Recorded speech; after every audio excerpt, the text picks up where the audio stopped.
this privilege, this honor to study your word. And God, as we go through the book of 1 Samuel, God, we ask you to continue to speak to us. And Lord, the insights and truths that you want to teach us from this amazing book, the Bible, Father. We just thank you. We pray, give us listening ears, open hearts, God, to receive what the Spirit has to speak to us. In Jesus' name we pray. Amen. Okay, so quick review, 1 Samuel chapter 8. And maybe you can tell me what the theme was in 1 Samuel chapter 8. Can someone sit with Innocent and then you can share your notes with him? So one of you can just go sit with Innocent. Yeah, come, you can sit with Pastor Peter and then you can share notes and what we went through last class. Okay, so we'll start from 1 Samuel chapter 8. What was the theme? What was happening in 1 Samuel chapter 8? Who demanded for a king? Was it wrong? Yes, it was wrong. Why? Two reasons. What were the two reasons? Not the right time and wrong motivation. Okay? Because we want to be like the other nations. So those were the two wrong things that they... Why did they ask for a king? Samuel's sons were not following the Lord. So they were thinking of who? Who were they thinking of? Somebody else's sons were not following. And then there was problem. Eli's sons, right? And then there was a problem. So they said, oh, Samuel again and now his sons, we may have a problem again. So we want to be like the other nations. We want a visible king. Okay, so that was the problem there. Okay. What were the verses that we said that God, they were kings in the plan of God? Which verses did we quote? Genesis 17 verse 17. Then 30, 45 verse 11. And then 49 verse. What does 49:10 of Genesis say? The scepter shall not depart from until who comes? Until Shiloh, right? So it's a picture, it's in capital there. Okay, so clear? Now chapter 9. Remember, there were three reasons why they asked for a king. Okay, that in the future quiz you will get that question. What were the three reasons? Right, the three reasons. Okay, so chapter 9, we talked about the natural man versus the spiritual man. Okay, what is the first thing we find Saul doing? Running after donkeys. Does he find them? No. What is the picture of the donkey? Worldly ambition, careers, those things. Okay, he's running after them. Where do you find David? Shepherding the sheep. That's where you hear about him. Okay, after Saul's anointing, where does he go? Back to where is the home? I know, but what's the name of the place? Gibeah, Jabesh Gilead. Remember, all the Benjamites slaughtered. 600 remained. They forcibly took virgins, and Saul comes from there.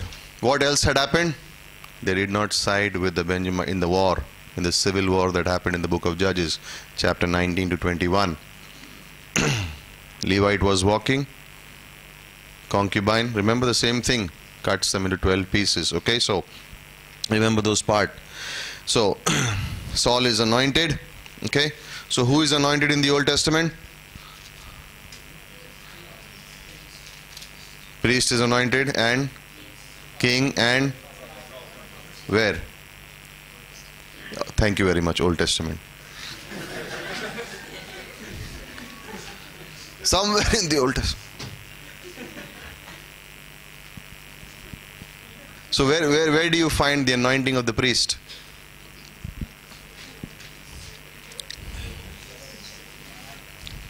Where do you find the anointing of the priest? Exodus chapter 28 verse 41. Write it down. Guaranteed this question will be on your quiz. Anointing of the priest. Exodus 28 verse 41. Okay.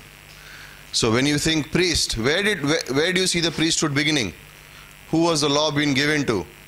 How do you remember that always? How do you start? Where does it start? Okay, so the tabernacle's design, Exodus 25 has been given on utensils, vessels, all that, and there. So somewhere in Exodus, right? So, but 28, chapter 28 specifically. Where do you find the priest being anointed? Yeah, exactly. They are all thinking where. I just asked the same question. Where do you find the priest being anointed? Okay, so where do you find the king being anointed? 1 Samuel chapter 10 verse 1. Okay, that is, you will see, we also talked about it. There is a private anointing and then there is a public anointing. Okay, right? Also you'll see when we talk about the life of David, you will see the anointing happening there also. Okay, in David's case, the anointing happens 3 times. Okay, so first we'll talk about that. First when he meets Samuel, when Samuel anoints him, then when he becomes king over Judah, Hebron, when he comes that, and then he becomes king over Israel 3 times. Okay, you will see that there. And prophet, anointing for prophet happens where? 1 Kings chapter 19. Who is in 1 Kings chapter 19? Who? Israel? Elijah. Elisha. Okay? Prophet. Okay, so you will see that in some cases, some prophets were also anointed.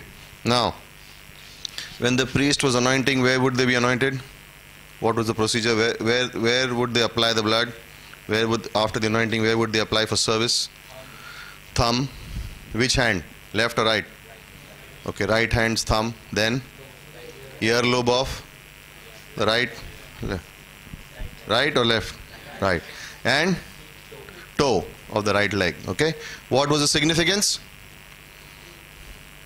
Ear, hearing and obeying God. Thumb and toe, serving God. Okay. You were consecrated to do that. Where do you find it? Leviticus chapter 8. Okay. Verse 23. So you should know this.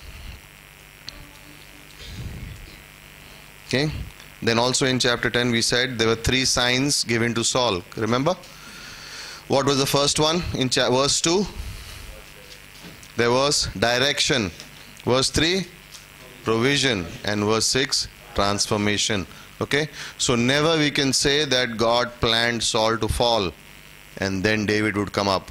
He got all the opportunities to follow God, and then, right? So chapter 11 is the same story, so we understand that. Then we spoke about chapter 12. What happens in chapter 12? What is Samuel saying? What is the theme of chapter 12?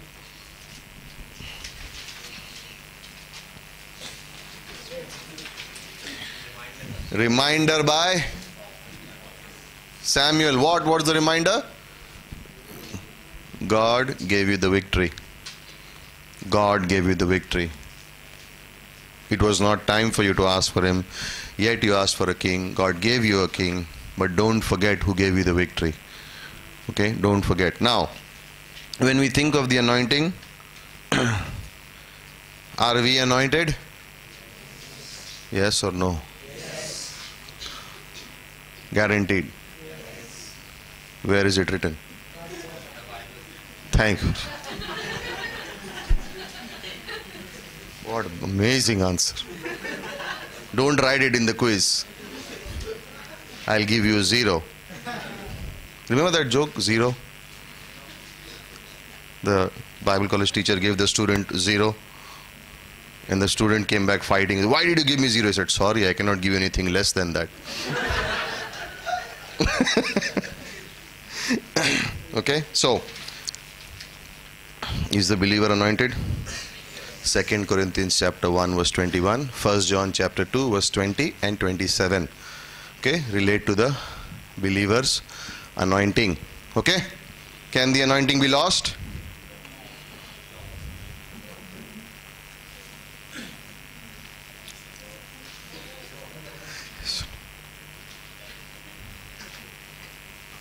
Maybe.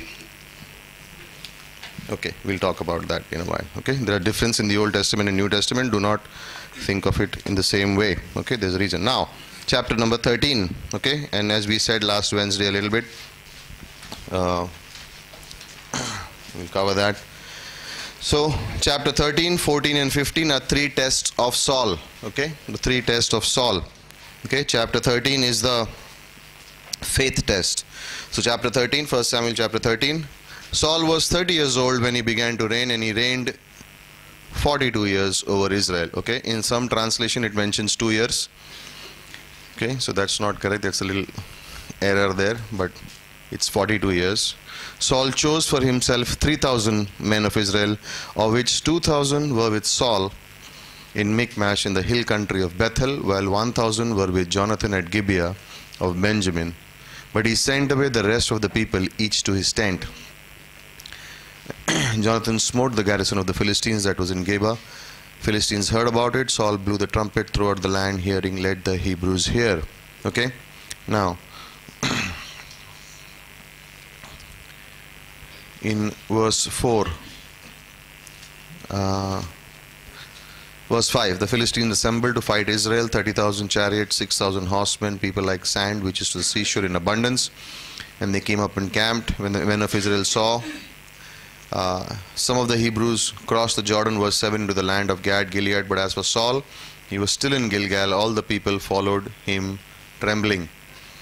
Now he waited 7 days according to the appointed time set by Samuel. But Samuel did not come to Gilgal, and the people were what? Scattering from him. Okay. So Saul said, bring to me the burnt offering and the peace offerings. And he offered the burnt offering. It came as soon as he finished offering the burnt offering, that behold, Samuel came, and Saul went out to meet him and to greet him. But Samuel said to him, what have you done? And Saul said, because I saw the people were scattering from me, and that you did not come within the appointed days, and that the Philistines were assembling at Michmash, therefore I said, now the Philistines will come down against me at Gilgal. I have not asked the favor of the Lord, so I forced myself and offered the burnt offering. And Samuel said to Saul, you have acted foolishly. You have not kept the commandment of the Lord your God, which he commanded you. For now the Lord would have established your kingdom over Israel forever. Okay, so if Saul had obeyed, then God would have established him.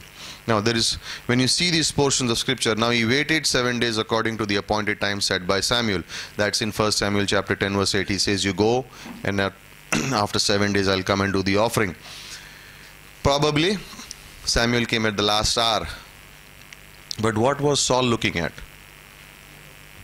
He was seeing that the people were scattering.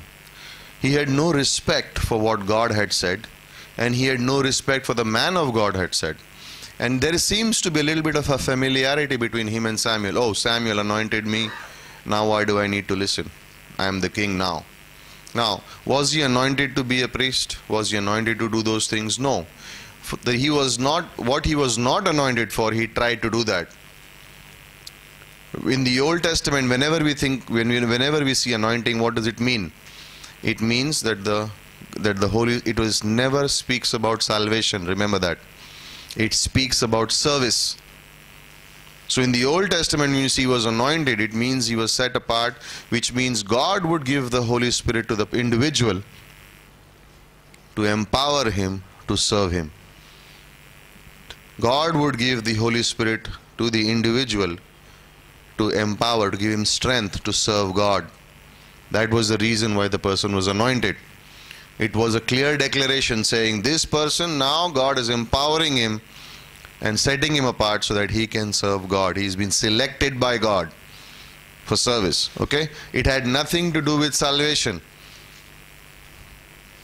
So when you see this, the Holy Spirit, the Spirit left Saul, don't apply it in the New Testament saying, see, the Holy Spirit, we can lose the Holy Spirit. In the Old Testament, when it was said that way, the Holy Spirit came, or the person was anointed, it never talks about salvation. It talks only about service. To serve. Okay? That's why you see the Spirit coming and leaving a person. What was the reasons for leaving? Disobedience. Not considering the commands of the Lord, right? It does not happen in the New Testament. Why? Ephesians 1st chapter says, you have been sealed with the Holy Spirit of promise. Sealed. Okay? Who sets the seal? God himself, cannot be broken. So in the New Testament, cannot lose the Holy Spirit. Okay? Very clear. Now, Saul waited how many days? 7 days. Not fully. At the last moment Samuel came. Okay? And Saul begins to offer. And some people say the moment he finished, it was probably the last hour of the 7th day when Samuel came. And he did the duty of a Levite, which he was not supposed to do.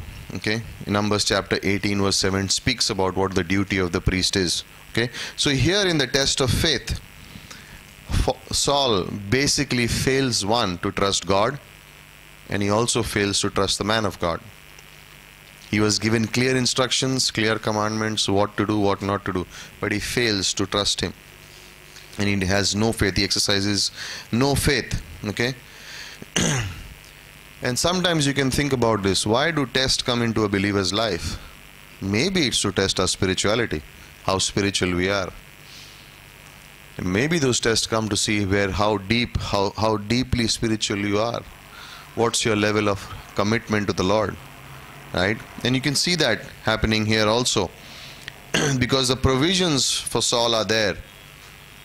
Was Samuel there? Yes. What did he have to do? Wait. Were the offerings, everything was available, but he did not have the patience. And the root of that was he was familiar. He was like, okay, fine, it's the offering. Somebody has to do it. Samuel is late, so I'll do it. Casually, very casual, very familiar with the word and what God had asked him to do. Okay? And that's also when we talk about the natural man versus the spiritual man, you see here. In verse 14 he says, your kingdom shall not endure. In himself God has found a man, has sought out for himself a man after his own heart, and the Lord has appointed him as a ruler over his people, because you have not kept the commandment of the Lord. Okay. Now what is Saul's answer to Samuel's questions? I saw the people scattering. Okay. He said, I saw those people scattering from me, and you did not come within the appointed time. It's basically he's making excuses. You did not come, and the people were scattering. And here are the times when people sometimes, when this test of faith happens, there are 4 places where people get little off with God. Here, first, the pressure, the reasons for not trusting God. Basically, these are the reasons for not trusting God. The first one is the pressure of the situation, or the circumstances that are happening. Okay? The reason for not trusting God. Oh, Samuel, you're not coming. You are late. So there's pressure because people are moving away now. They're losing confidence in me. I am their king. But Samuel has not come.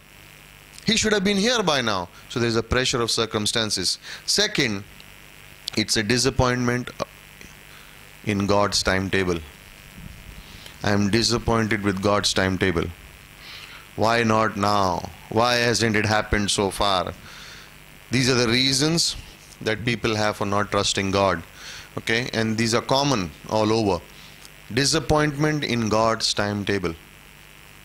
He has not come. Right? You remember Luke 24? The disciples walking at the road of Emmaus. Oh, he had said he would rise again. And they are disappointed and going back. Right? Who trusted? Who had faith that Christ would rise again? The enemies. That's why they put the stone up. That's why they put the guards there. That the Romans said, he said he will rise again. Put some people right there. They had the trust, but the disciples did not. Why? Disappointed in God's timetable. Okay. Third, there's a need for religious duty. I have to do something. Okay, so Samuel has not come. People are scattering. So what should I do? I'll do something to save myself, to show people that I am religious. Sometimes I have to do something. I force myself to do something to show that I really am spiritual. And and the last one is the immediate advantages. What do I mean by immediate? Okay, if I do the offering, then at least the people won't go from me. That's the natural man's excuses and the reasons for not trusting God. The advantages. that I have. If I do something now, if I force myself to do something now, at least the people won't go away from me. They will recognize, oh, he's the king, he's taken the bold step. You know what happened? Saul operated outside of his anointing. He was doing something that he was not supposed to do, right? You know what had really happened? Success had gone to his head. Because of the battles that he won, he thought, I am the king now. These are my people. I can do as I please. Success. The natural man cannot handle promotion. If a person is not spiritual and you promote him, it goes to the head. And that's why when we talk about Bible school, when we talk about time, we say very simply, we don't promote anyone before their time. We rather be a little late than early. Because whenever a novice or someone new is put into a position of a leadership, which they are not ready for, two things will happen. Either they'll get discouraged because seeing the immensity of the work, it's like, I can't do this. They'll get discouraged. Or secondly, they'll get puffed up with pride. Either one of those two. And you know what? In both cases, you will lose the person. In both cases, it will be ineffective. If he gets discouraged, he will not fulfill his potential. And if he gets proud, then people will get offended.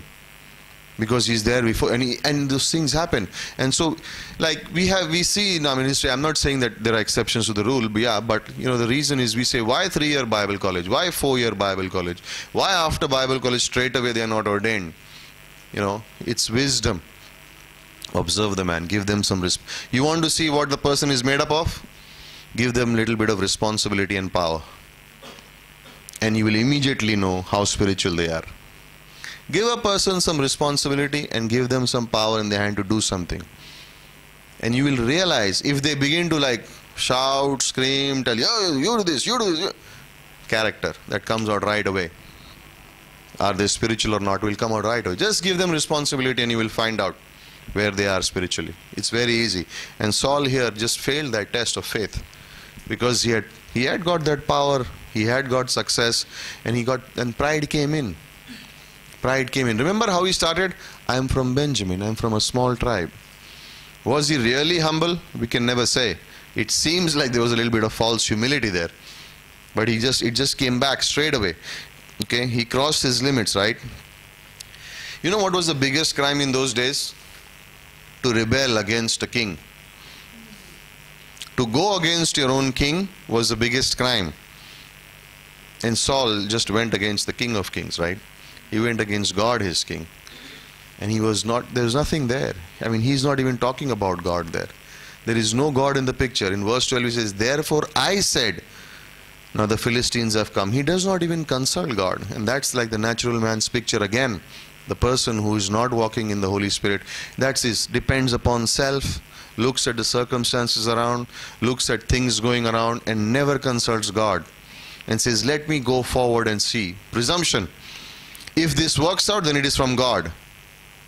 Doesn't work. Also, and we always talk about this. Whenever, if you are in life, if you are going through a test or a trial, never make a major decision in that test or a trial. Generally, you will end up making the wrong decision. Wait upon God. Psalms chapter 40. Wait upon God. I think it's verse 4. Wait upon God.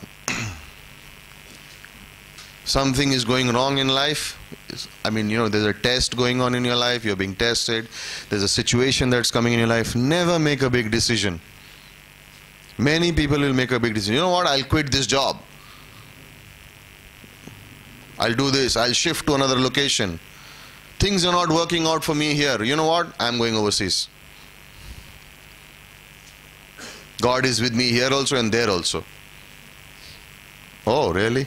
Did God tell you to move? No, not yet. But I think where I go, He will bless me. Go for it. It won't work.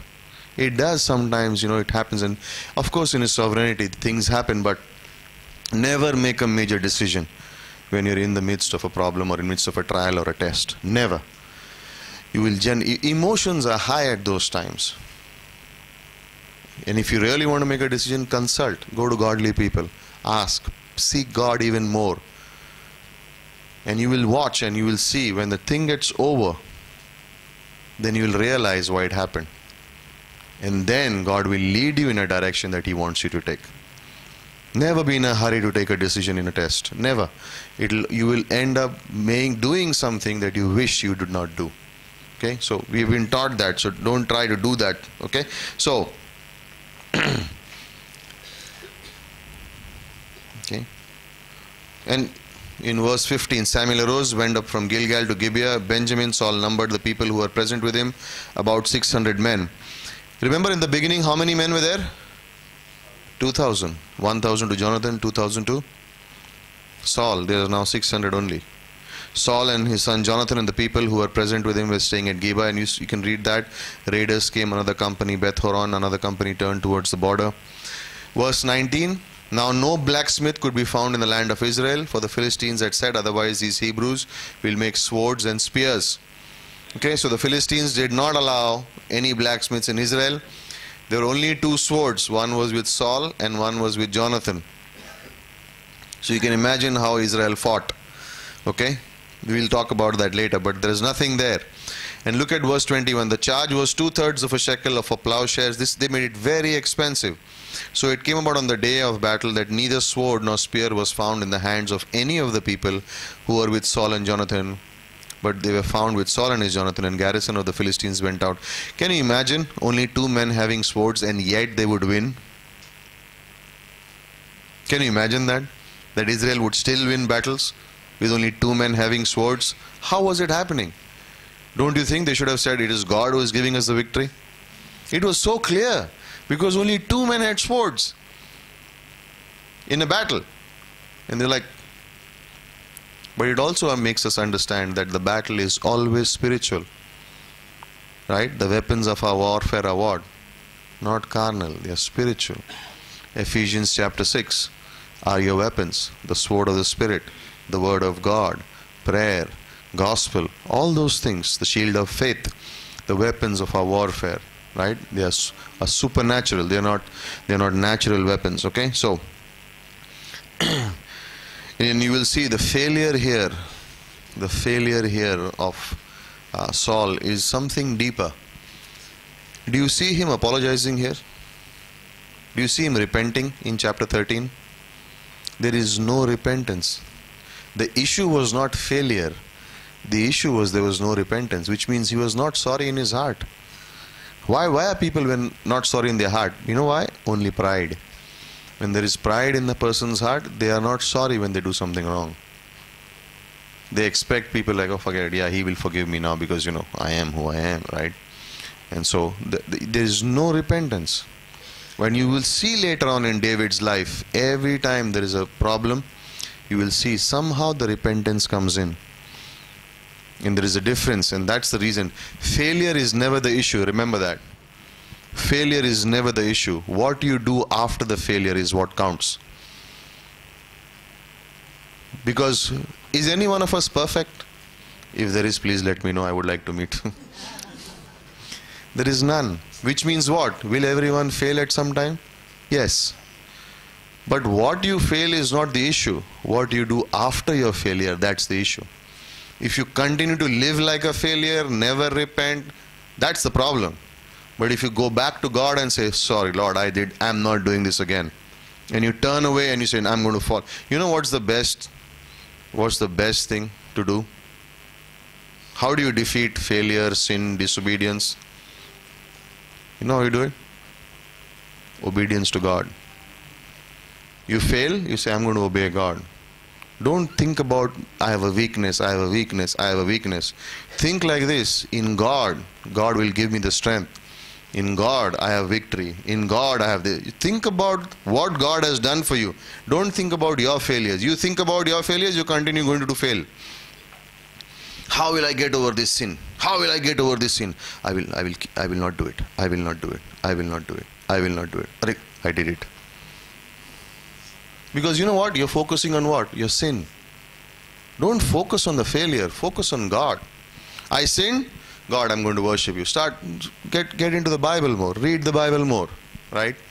And of course you will get these projections. Oh, you are a sinner. How can you touch the Holy Bible? The devil is speaking. You say, yeah, I know I'm a sinner. I'm never going to be perfect, but God is for me. And go back and start reading the Bible. And stay there. Okay? When I say read the Bible, I mean to continuously read it, not one day. I read for 1 week, ha ha ha, Sunday. Whole week I am not going to sin now. Okay? Now, another thing also remember, Saul thought that he can do everything and anything. He was not anointed for the work of the priest. He could not do it. And this is another thing. If God calls you to do something, go do it. If He hasn't called you to, don't try to force it. It'll backfire. It always does. When you try to do something that you're not supposed to do, either you'll get burnt out, fatigued, tired, always tired. I was so tired. If you are always tired, then probably God has not called you to do what you're doing, right? Or you're just simply lazy. Okay? So, what you're not called to do, don't do. Okay? Some people think they can do everything. Everything is for them. I am supposed to do everything. I can do everything. Show me one person whom God gave all the gifts to in the New Testament. Any one person who had all the gifts that the Holy Spirit gives, 20 gifts. Any one person? Person. I'm not talking about God. God gave the gifts. Anyone you can remember? Good. There is none. Oh, also the New Testament. Why? Because we need one another. Why does God call the church the body? We need these things. We need the fingers, we need the arm, we need the leg. This right hand cannot tell the left hand, I don't need you. Right? This leg cannot tell, I don't need you. Can't say that. Why? And God gives the picture. Everything we are, God has made.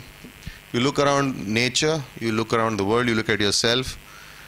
In everything you will find God has made it for a design so that our mind or our heart can turn and say, who did this? And you will find a picture of God somewhere there. You look at trees, you look at animals, you look at anything, and you will find somewhere something God has put there so that man will think, how is he doing this? How are they doing that? Why is this tree like this? Why is it so unique? Someone has made it. God has put everything there for us to learn. Okay, so moving on. His rash vow. Okay, now second in chapter 14 is the test of his motivation or motive. Okay, so first chapter 13 was a test of what? Faith. 14 is a test of motives. Okay, his motivation, right? So here's the story of Jonathan and Saul, and it says, came about, Jonathan the son of Saul said to the young man who was carrying his armor, come and let us cross over to the Philistines garrison that is on the other side, but he did not tell his father. Saul was staying in the outskirts of Gibeah under a pomegranate tree, which is in Migron, and the people who were with him were about 600 men, right? And he said that, right? Jonathan has faith, so he moves forward. Saul has no faith. During the war, he's sitting under a tree. And if you read through all of Saul's campaigns, you will find out very rare or hardly a time when you find out that he went and attacked someone. He was defensive. He was always defending. And the reason was he did not have faith. So he never took steps of faith. When the attack came, he would defend. Whenever there was an attack, he would defend. You would never find him going out and taking a step and attacking. Jonathan does it. Jonathan goes out and says, he takes one man with him and says, come on, let's go and fight against the garrison. And Saul has 600 men, but he's sitting under a tree. There is no faith, right? People who have faith will take steps of faith. People who have this, people do not have faith, they will wait for things to happen and then they will respond to the situation. Okay, that's the natural man and the spiritual man again. The natural man waits for things to happen. The spiritual man takes steps of faith, and then God begins to work, right? So, he doesn't tell Saul. Why doesn't he tell Saul? I don't know. Maybe he understood, but he said, we are going to go.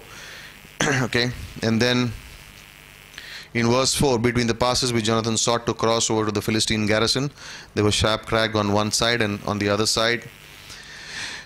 In verse 6, then Jonathan said to the young man who was carrying his armor, come, let us cross over to the garrison of these uncircumcised, perhaps the Lord will work for us, for the Lord is not restrained to save by many of you. He had faith. He says either one or two goes or many go. Who is the battle? Who's going to give us the victory? God.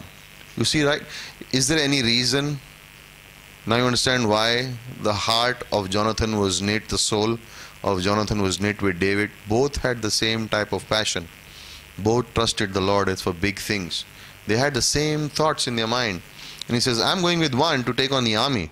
He says, who can stop the Lord? Perhaps the Lord will work for us. They went forward.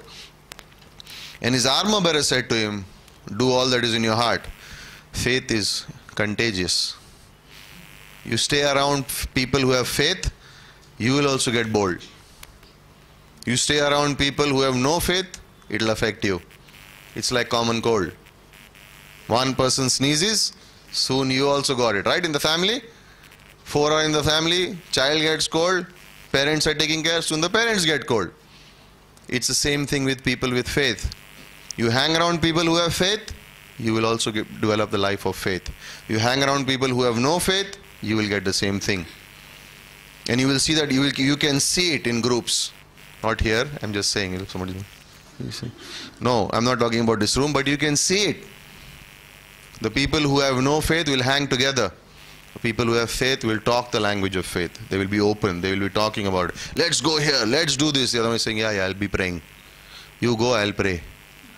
If God leads me, I will go. Sure. Right? Sure, He will. When He does, please go. Okay? So, language of faith, right? Jonathan believed God. His armor bearer said, if God tells you, maybe God will do it. Come on, let's go.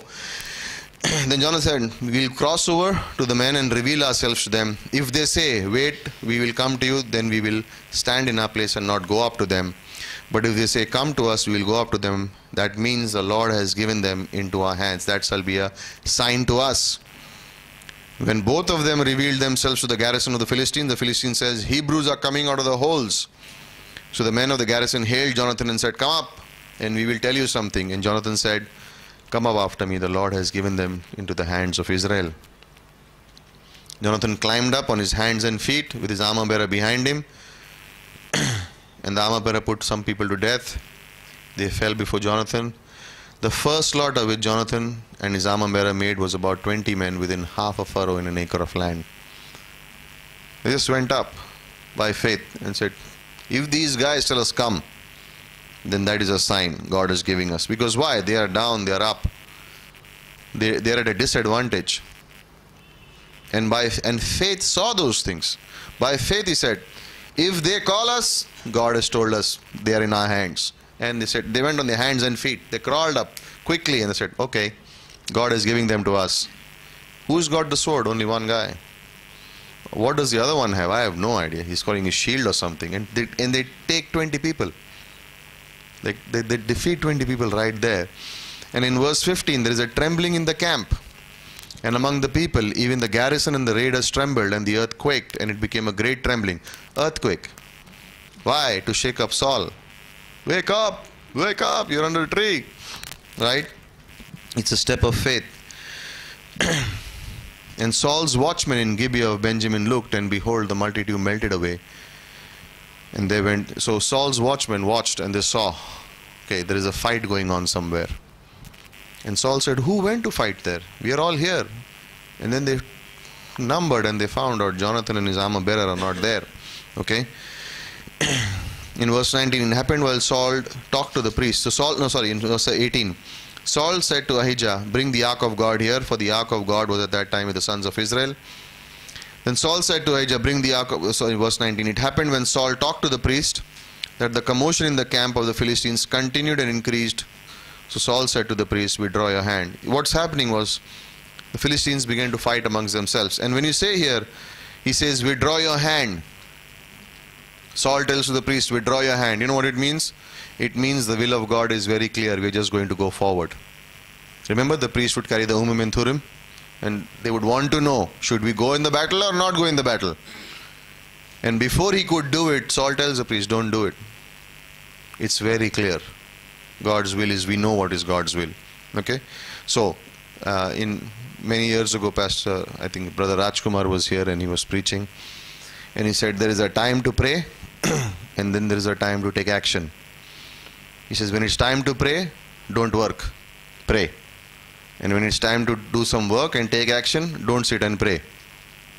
Right? And he made a reference, and what he was talking was, he says there is a time to pray and then there is a time to go soul winning. So at the time of soul winning, don't say, I want to sit and pray now. If God will lead me to go soul winning, if God will lead me to go and share the gospel with someone, God, are you leading me? It's clear. Go share. God has already said. And so this is what he's saying here. The will of God is very clear. We know what God wants us to do. Let's go forward. He waited, but Jonathan had already gone ahead. Why? It's in the Lord's hand. He knew it. It's in the Lord's hand, right? When we think about our life, a spiritual life, the flesh and the spirit, correct, are always at war. Do you think the flesh says sometimes be spiritual for a little while? Your old sin nature says that? No.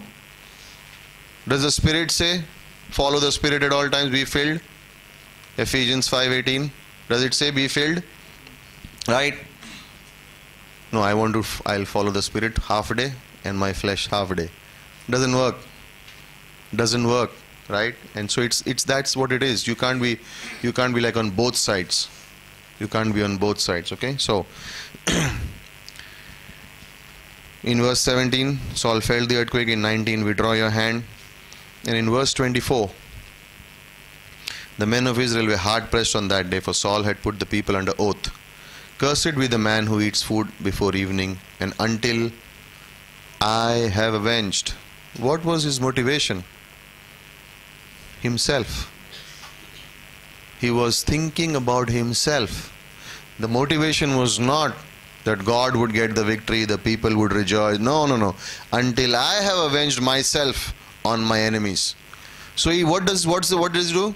None of the army will eat. Why would you stop an army who is fighting and not give them food? He was so deeply thinking only about himself. He was so selfish. He was so focused on himself that he did not care about anyone else. My agenda has to come to pass. Forget everyone else. Aren't these your men? Aren't these people fighting with you? Aren't they from your congregation? Yeah, but my purpose has to be fulfilled. His motivation was revealed in that place, okay? And what he was saying was basically, the victory depends upon me. I will avenge it, okay? I will avenge it. He was more concerned about his authority and himself than anything else, okay? And all the people of the land entered the forest, and we go around there in verse 27. Jonathan had not heard when his father put people under oath. He put his hand out and his eyes became brightened, right? He had some sweet and his eyes brightened. And he says, your father told us, cursed is the man who eats food. And Jonathan said, verse 29, Jonathan knew about his dad a little bit. He says, my father has troubled the land. He knew about the ways of his dad. He says, my father has troubled the land. Okay? And then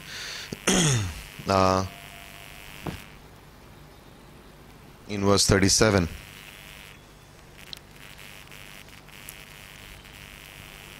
verse 36,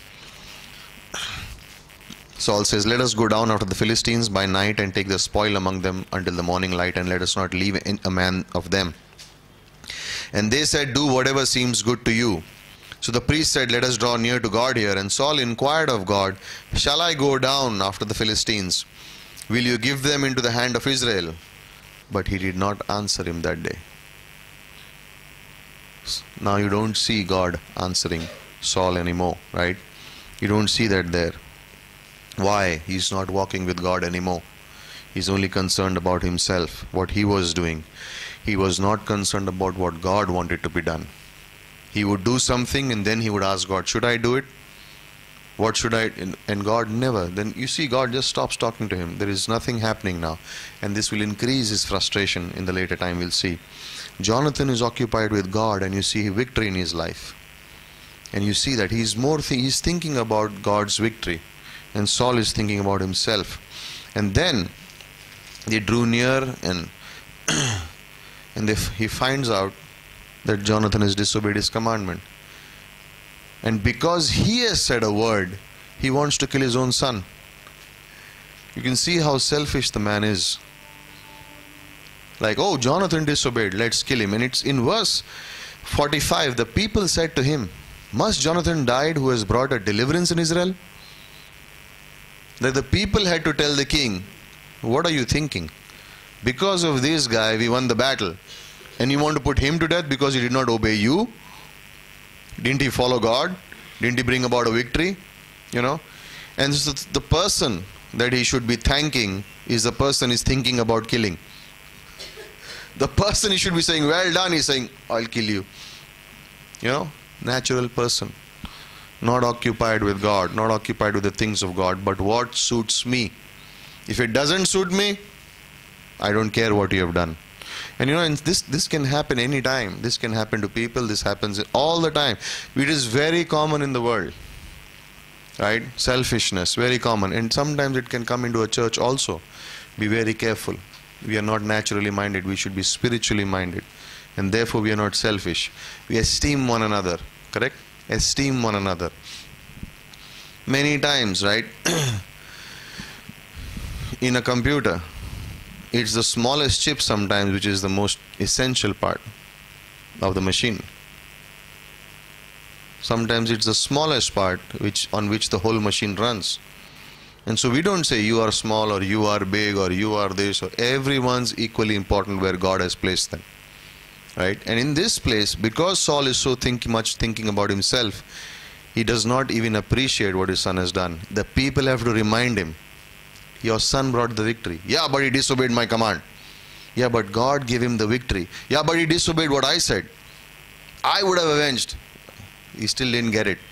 He was still thinking about himself rather than thinking about God, right? False motivation. False motivation. He's concerned about himself and not about God. And in verses 47 to 52, you will see the family of Saul. His children's names, his daughter, his sons, and his wife, okay? So, chapter 15 is his obedience, partial obedience or disobedience, okay? So, we know this chapter very well, okay? This is the obedience test.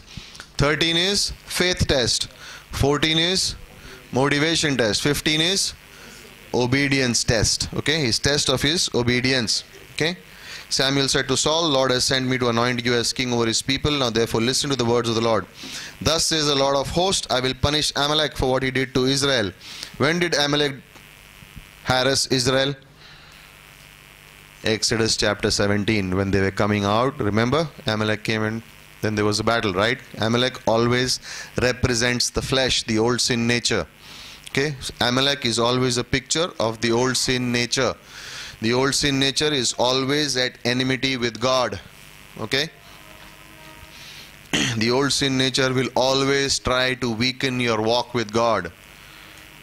It will always come up in your weak moments. It will always try to tempt you, distract you from following God fully. Okay? The old sin nature will always tell you, satisfy yourself, live for yourself. Later on you can serve God. Now fulfill what is coming in your heart. Why do you have to listen to God? Has God told your pastor what to do? You decide what you have to do. Why do you have to go to church? You can sit home in front of the TV and listen. And God will speak to you. Sure. The flesh, the devil, okay, these are the enemies of the believer, okay. In verse 3 he says, strike Amalek, utterly destroy all that he has, do not spare him, put to death both man, woman, child, infant, ox, sheep, camel, donkey. Clear? Okay, everything. Does Saul do it? We know the story. He doesn't. You know what happens in 1 Samuel 30? Who attacks David at Ziklag? Amalekites. They take away everything and David has to go back and fight. If they had all been destroyed, 1 Samuel chapter 30 would have been a different story. They didn't. Okay, so here Saul summoned the people, numbered them. Saul came to the city of Amalek, set an ambush in the valley. Saul said to the Kenites, go depart. Okay, Saul defeated Amalek, verse 7. He captured Agag, the king of Amalekites, alive, utterly destroyed all the people with the edge of the sword. But Saul and the people spared Agag, and the best of the sheep, the oxen, the fatlings, the lamb, all that was good. They were not willing to destroy them utterly, but everything despised and worthless, they utterly destroyed. Why did Saul not kill Agag? Why do you think he did not kill Agag? Forget about the sheep and all those things. Why did he not kill Agag?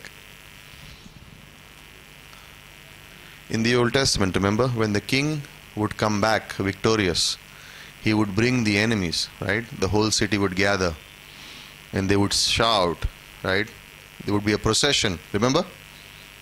There would be a procession coming in and he would bring the captives back. And people would shout and sing and say, wow, you captured the king, the opposite king, and you captured those people. They would get praise. So he said, I got the king. I've killed everyone, I'll take him back. He was probably thinking of that idea in his mind, that if I take him back, I'll get the praise of people. That was on his mind. That was on his mind. Remember, it says in Ephesians, when it says he led captivity captive?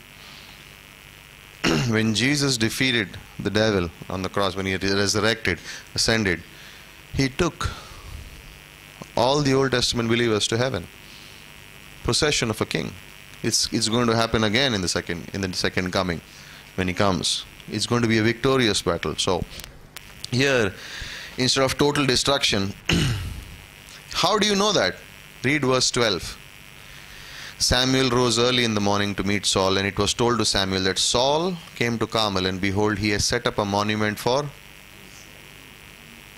He was looking for pride, he was looking for popularity, he was looking, my name. I will make a name for myself. That's why he did not kill Agag, right? And then in verse 10, the Lord came to Samuel saying, I regret that I made Saul king, for he has turned back from following me, not carried out my commands. And Samuel was distressed and cried out to the Lord all night. Okay, you know what, we'll just take a quick break and then we'll come back and continue this chapter.